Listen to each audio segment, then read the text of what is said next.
get Michael and Al together. There we go. Michael and Al?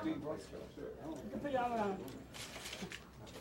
And right over here. Mr. Upton, Mr. Pacino? Over here, sir. Up to the second row, please. Right down here. Up to the second row, please. Mr. Pacino, Mr. Upton,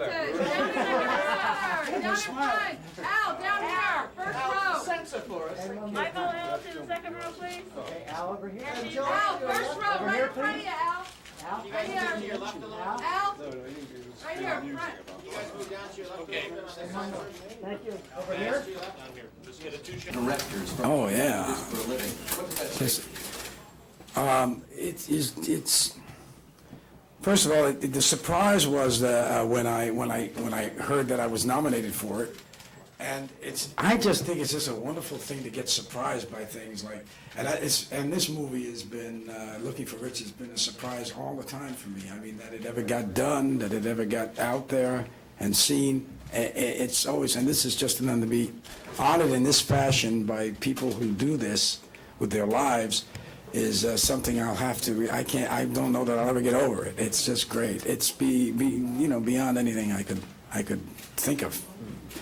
You said the other day that you have films that you've done that nobody has seen yet. Yeah, isn't that cool? Yeah, I like that. Does this encourage you to put them out? Well, it encourages me that this is the idea. I think of being able to make a movie and not feel that you have to. Get it ready at a certain time, or that you can have it, do it in the spirit of experimentation. I think is and for me it was a real learning on the job program.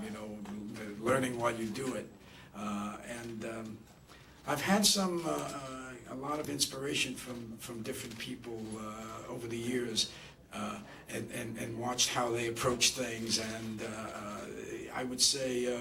Of the living theater and some of the great film directors I worked with, but mostly I'd say a guy like Robert Dylan, who's a writer here.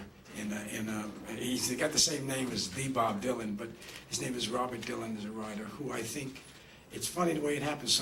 All of a sudden someone says something to you, and you might be at the right place at the right time. You can go to schools, and there's a lot of great teachers around, but if you're ready at a certain time and a person says something, and it's that, and this is what Robert Dylan did for me. I think after I spoke to him, I decided that I could make a film, because he made it accessible to me, and then I think I became interested in it.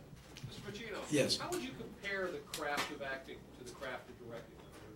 Inheritance, contract? It's as different as anything I can think of. It's as different as acting and dancing.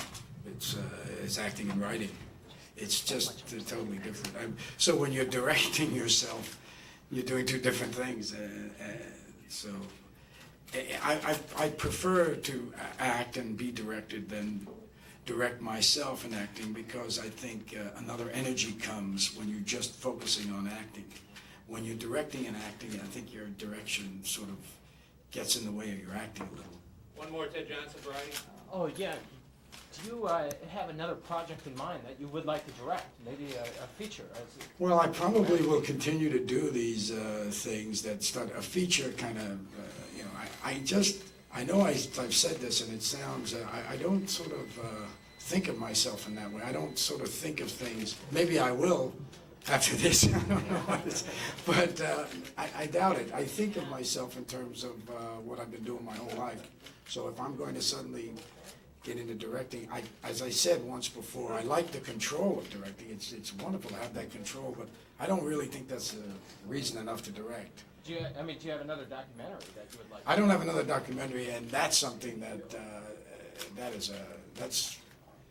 you better have no other way to do something than do a documentary, because that's the most difficult thing I think I've ever done is work in a documentary. And anyone who does documentaries will tell you, you get 80 hours of footage, and you have to put it somewhere together, and you never know what's coming next, especially if you work like I did, which was very sort of loosely. So I do think that I enjoy film. I enjoy being involved in a film. Not to bore you and go on and on. I don't mean to be going on about these things, but I spent most of my life as an actor on stage and in film, and I never quite connected to movies in a way in terms of me. I've always felt the theater was where I started, and I would always go back to stage. And so it took a while, and as I say, that friend, Robert Dillon, sort of coaxed me into film in 1985, 86, and that's when I started to actually work with film myself. And of course, I've been fortunate, really lucky to have been successful enough in movies to have acquire the money so that sometimes I can put up finances for my experiments, and I think that has enabled me to experiment. It's a little easier to experiment with your own finances than with others. Thank you, folks. We gotta get it back to the dinner. Sorry. Thank you very much. I'm very, very happy. Thank you. Roger.